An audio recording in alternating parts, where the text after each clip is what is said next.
हाँ बच्चों, तो एक न्यूमेरिकल देखते हैं रिवर्सिबल एडियाबैटिक प्रोसेस का। Calculate the final temperature of a monoatomic gas that is compressed reversibly and adiabatically from 16 litre to 2 litre at 300 kelvin. यहाँ पे आपको स्टार्टिंग वॉल्यूम दिया है, फाइनल वॉल्यूम दिया है, स्टार्टिंग टेम्परेचर दिया है, फाइनल टेम्परेचर नहीं दिया है। हमेशा आपको फाइनल टेम्परेचर ही पूछा जाएगा और उसी से आप वर्क डन निकाल पाते हो एडियाबैटिक प्रोसेस का। कैसे देखना, सबसे पहली बात ये एक रिवर्सिबल एडियाबैटिक प्रोसेस है। रिवर्सिबल एडियाबैटिक प्रोसेस है तो रिवर्सिबल एडियाबैटिक प्रोसेस के लिए कुछ फॉर्मूले वैलिड होते हैं, जैसे PV raise to gamma constant और TV raise to gamma -1 constant, है ना। इंपॉर्टेंट थिंग इज आपको यहाँ पे नोटिस करने क्या क्या दे रखा है आपको। देखो V1 दे रखा है, दिस इज V1, कहाँ से कहाँ तक लेके गए, this is V2 and this is T1। तो ऑब्वियसली T2 निकल जाएगा, TV raise to gamma -1 constant put करना हमें, क्योंकि रिवर्सिबल एंड एडियाबैटिक ये दो वर्ड्स मेंशन्ड हैं, ठीक है। तो आप directly TV raise to gamma constant लिख सकते हो, यानी T1 V1 raise to gamma -1 will be equal to T2 V2 raise to the power gamma -1, ठीक है। टेम्परेचर 1 था 300 इंटू वॉल्यूम था 16 litre. Gamma for a monoatomic gas, monoatomic gas का होता है 5/3, 5/3 -1 इज इक्वल्स टू T2 जो कि हमें पूछा गया है, वॉल्यूम ये 2 लीटर था और ये हो गया 5/3 -1। दिस एम्प्लाइज ये वैल्यू कितनी आ जाएगी भाई, ये हो गया हमारा 300 into 16 raise to the power 2/3 is equals to T2 into 2 raise to the power 2/3, ऐसा कुछ आ रहा है। और इसको अगर मैं इधर डिवाइड कर दूं तो T2 की वैल्यू आ जाएगी 8 raise to the power, okay, this implies T2 will come out to be 300 into 16/2 is 8. 8 raised to the power 2 is 64 and 64 का क्यूब रूट is 4, यानी कि ये फाइनल टेम्परेचर आ रहा है 1200 केल्विन। तो final temperature came out to be 1200 kelvin, okay, ठीक है भाई। तो फाइनल टेम्परेचर हमारा आ गया 1200 केल्विन। अब हमें देखना है W Q delta U and delta H. देखो फाइनल टेम्परेचर आ गया, डेल्टा यू का फिक्स फॉर्मूला है NCVM delta T, delta H का फिक्स फॉर्मूला है NCPM डेल्टा टी, है ना, फॉर आइडियल गैसेस। तो CPM और CVM वो तो हमें पता ही है ना, मोनोएटॉमिक गैस के लिए कैसे लिखा जाता है। डेल्टा टी अब आप निकाल ही लोगे, फाइनल टेम्परेचर की तलाश थी। अच्छा, दूसरी इंपॉर्टेंट बात, फर्स्ट लॉ ऑफ थर्मोडायनेमिक्स से हमें पता है W equals to delta U होता है, क्योंकि Q तो वैसे भी जीरो होगा क्योंकि एडियाबैटिक प्रोसेस है, चाहे रिवर्सिबल हो इरिवर्सिबल हो कोई फर्क नहीं पड़ता, अगर एडियाबैटिक है तो Q जीरो होगा। एंड फर्स्ट लॉ कहता है delta U equals to Q plus W, और क्योंकि Q जीरो है तो डेल्टा यू W के बराबर आ जाएगा। तो मेन हमारा होता है फाइनल टेम्परेचर तक पहुंचना। अगर आप फाइनल टेम्परेचर तक पहुंच गए तो बस सब काम हो जाएगा। डेल्टा यू एक बार निकल गया तो W भी निकल गया, Q तो वैसे भी जीरो था, डेल्टा यू W के बराबर हो जाएगा और डेल्टा एच का फॉर्मूला NCP डेल्टा टी है। तो मेन मकसद होता है एडियाबैटिक के सवालों में, वो होता है फाइनल टेम्परेचर निकालना। अगर आप फाइनल टेम्परेचर निकालने में कामयाब हो गए फिर आप कुछ भी निकाल सकते हो। यही 4 पैरामीटर्स होते हैं जो हर क्वेश्चन में पूछे जाते हैं, कोई भी प्रोसेस हो, W, Q, delta U and delta H, चारों फाइनल टेम्परेचर निकालते ही सब निकल जाएगा। एक बार फिर भी मैं फॉर्मेलिटी के लिए कर देता हूँ। देखो Q की वैल्यू तो 0 डायरेक्ट हो ही गई, जहाँ तक बात है डेल्टा यू और डब्ल्यू की दोनों इक्वल हैं, तो ऐसा लिख देता हूँ मैं, delta W equals to delta U, जिसको मैंने बोल दिया NCV molar into delta T. Moles की जहाँ तक बात है तो मोल्स इन्होंने दे नहीं रखे हैं, ठीक है, पर मोल एक्सप्रेस कर देंगे और क्या, ठीक है। मोल्स दे नहीं रखे हैं तो पर मोल एक्सप्रेस कर देंगे। तो या तो एक काम करते हैं, यहाँ पे मेंशन कर देता हूँ मैं ऑफ 5 मोल, है ना, मेंशन ही कर दिया मैंने, ऑफ 5 मोल मोनोएटॉमिक गैस। तो यहाँ पे वैल्यू पुट कर देते हैं 5, और CV मोलर मोनोएटॉमिक है, मोनोएटॉमिक गैस के लिए हो जाएगा हमारा 3R/2 into delta T. Final था 1200 और स्टार्टिंग का था 300, तो 1200 में से गया 300, यानी आ गया ये 900।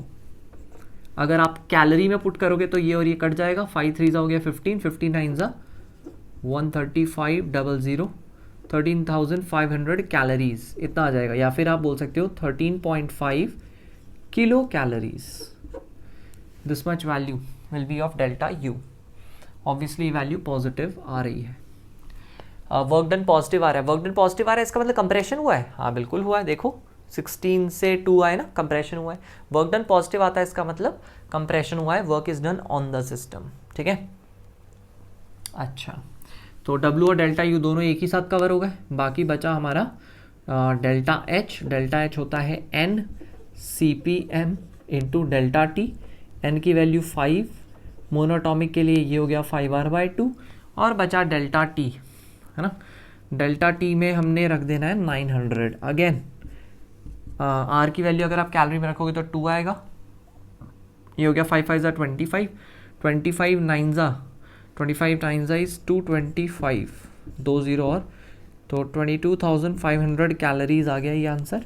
या फिर हम बोल सकते हैं प्लस 22.5 किलो कैलोरीज। ठीक है, तो डेल्टा एच भी हमारा पॉजिटिव में आ रहा है, क्योंकि टेम्परेचर राइज हुआ है तो ऑब्वियसली बात है पॉजिटिव ही आएगा। Delta H NCPM delta T होता है। तो इस तरीके से आप इजीली क्वेश्चन सॉल्व कर सकते हो रिवर्सिबल एडियाबैटिक प्रोसेस के। तो जैसे कि आपने देखा कि इंपॉर्टेंट हमारे लिए था बस फाइनल टेम्परेचर निकालना। फाइनल टेम्परेचर निकालने के लिए आपको बस ये चीज़ें देखनी है कि गिवन क्या क्या है ना। कई बार टेम्परेचर वॉल्यूम के बजाय V1 V2 देने के बजाय सपोज P1 P2 दे दें, है ना, P1 P2 और टेम्परेचर T1 दे दिया और फिर T2 निकालना हो तो आपको वो PT वाला रिलेशन यूज़ करना पड़ेगा। तो रिलेशन आप लगा सकते हो P1 raise to the power 1 minus gamma T raise to the power gamma is equals to P2 raise to the power 1 minus gamma T2 raise to the power gamma. आप ये relation लगा सकते हो। तो डिपेंड करता है question में क्या क्या दिया हुआ है ना, उस इन्फॉर्मेशन के बेसिस पे अकॉर्डिंगली आपको कोई ना कोई फॉर्मूला यूज़ करके, है ना, PV raise to the power gamma constant या फिर TV raise to the power gamma minus 1 constant या फिर P raise to the power 1 minus gamma into T raise to the power gamma equals to constant. इन तीनों में से कोई ना कोई अप्रोप्रिएट फॉर्मूला लगा के सॉल्व कर लेना होता है न्यूमेरिकल को। ठीक है, ओके। तो मेन मकसद वही है, फाइनल टेम्परेचर तक पहुंच जाओ, उसके बाद तो सब सॉल्व हो जाएगा। ओके, हाँ तो बच्चों देखते हैं एक और सवाल रिवर्सिबल एडियाबैटिक प्रोसेस पे ही।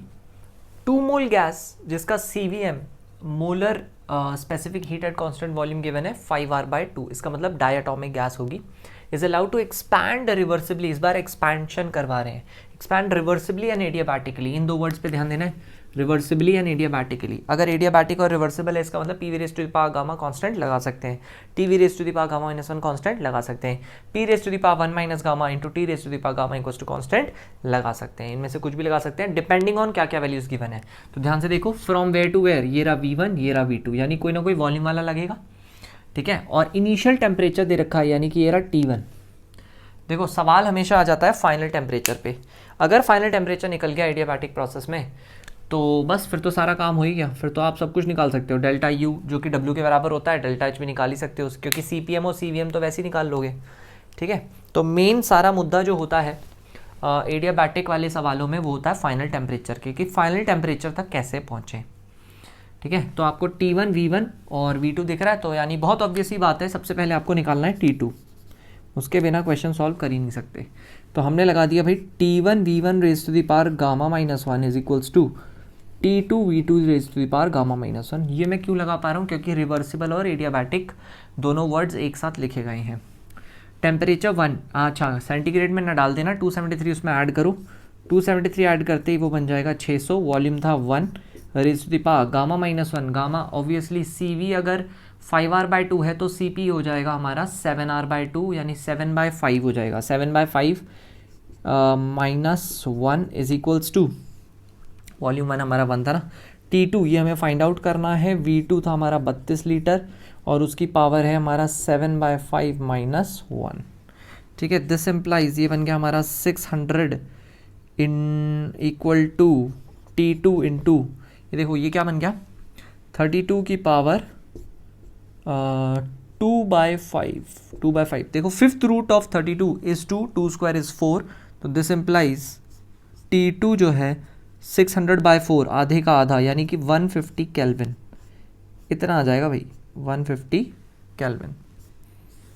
ठीक है, इंपॉर्टेंट थिंग इज जब एक्सपेंशन करते हैं गैस ठंडी हो जाती है ना, क्योंकि वो खुद काम कर रही होगी। अगर वो गैस खुद काम कर रही होगी तो W जो होता है वो किसके इक्वल होता है, डेल्टा U के, और अगर गैस खुद काम कर रही होगी तो W होगा नेगेटिव, और अगर W होगा नेगेटिव तो डेल्टा U होगा नेगेटिव, और अगर डेल्टा U नेगेटिव होगा तो NCV डेल्टा T होगा नेगेटिव, और NCV डेल्टा T में नेगेटिव करने का तरीका एक ही है कि फाइनल टेम्परेचर कम होए। तो इसीलिए जब भी गैस काम करती है तो टेम्परेचर कम आता है, या एक्सपेंशन में टेम्परेचर फाइनल टेम्परेचर कम आता है as compare to initial temperature. Similarly जब गैस पे काम हो रहा होता है, work is done on the system, तो क्या होगा, W equals to delta U आएगा फर्स्ट लॉ अप्लाई करते ही, क्योंकि Q तो जीरो होगा एडियाबैटिक में, तो W equals to delta U आएगा। वर्क डन अगर ऑन द सिस्टम है या फिर कंप्रेशन का केस है तो W आएगा पॉजिटिव, और अगर W आ गया पॉजिटिव तो W हो जाता है डेल्टा U, जो कि होगा NCVM डेल्टा T। अगर W पॉजिटिव है तो NCVM डेल्टा T भी पॉजिटिव होना चाहिए। इसका मतलब final temperature should be higher than the initial temperature, जो कि इससे पिछले वाले क्वेश्चंस में था, ठीक है, जिसमें 1200 केल्विन आया था हमारा, स्टार्टिंग वैल्यू थी 300 केल्विन, जबकि यहाँ पे 300 जो हमारा 600 केल्विन है वो फाइनली 150 केल्विन में कन्वर्ट हो गया है फाइनली। ओके, तो फाइनल टेम्परेचर आते ही अब क्या बचा, Q, W, delta U and delta H निकालना है। तो Q तो वैसे भी जीरो एडियाबैटिक प्रोसेस है, W डेल्टा U के बराबर होता है, तो फिर से लिख लेते हैं ये सारे टर्म्स। Q की वैल्यू जीरो होगी क्योंकि एडियाबैटिक है, W की वैल्यू डेल्टा U के बराबर होगी, डेल्टा U हमारा होता है NCVM into delta T, N moles दे रखे हैं 2 मोल, CVM की वैल्यू दे रखी है 5R/2 इंटू डेल्टा T। हाँ भाई, फाइनल टेम्परेचर माइनस इनिशियल, यानी -450 आएगा, ये -450। तो ये देखो 2 से मैंने ये 2 काट दिया, 450 को 5 से अगर मल्टीप्लाई करते हैं, यही काम करो 5 2 10 हो गया ना, तो -4500 कैलोरीज हो जाएगा। अगर R की वैल्यू आप 2 पुट कर देते हो, -4500 कैलोरीज या -4.5 किलो कैलोरीज बोल सकते हैं। नेगेटिव में आने का क्या मतलब है, आंसर नेगेटिव में आने का मतलब है वर्क सिस्टम खुद कर रहा होगा, work is done by the gas, या फिर ऐसा बोल सकते हैं एक्सपेंशन हो रहा होगा, तभी वर्क नेगेटिव आया। देखो एक्सपेंशन नहीं हो रहा था, बिल्कुल सही बात है। W हमारा डेल्टा U के बराबर हो गया, रह गई बात डेल्टा H की। तो डेल्टा H का भी फिक्स्ड फॉर्मूला है NCPM into delta T, N moles थे 2, CPM को हम लिख देंगे 7R/2, है ना, CVM plus R into delta T, delta T हमारा है -450, 2 से देखो फिर 2 काट दिया, 7 2 ये तो हो गया 14। तो एक काम करते हैं, इसको मैं लिख रहा हूँ -7 इंटू, इसको ट्वाइस कर दिया, ये हो गया 900, 7 9 63, यानी -6300 कैलोरीज, या फिर इसे बोल सकते हैं -6.3 किलो कैलोरीज। डेल्टा H भी हमारा नेगेटिव आया है। इस तरीके से हम ये चीज़ें सॉल्व कर सकते हैं। किसी भी रिवर्सिबल एडियाबैटिक के क्वेश्चन को अगर आपको सॉल्व करना है तो सबसे पहला काम है फाइनल टेम्परेचर तक पहुंच जाओ। फाइनल टेम्परेचर तक किसी भी हालत में पहुंचो। एक बार फाइनल टेम्परेचर निकल गया तो NCV डेल्टा T से हमें एक डेल्टा U मिल जाएगा, वही वर्क डन के बराबर होता है। ठीक है, फाइनल टेम्परेचर हमारा अल्टीमेट मकसद होता है इन टाइप के क्वेश्चंस में। ओके।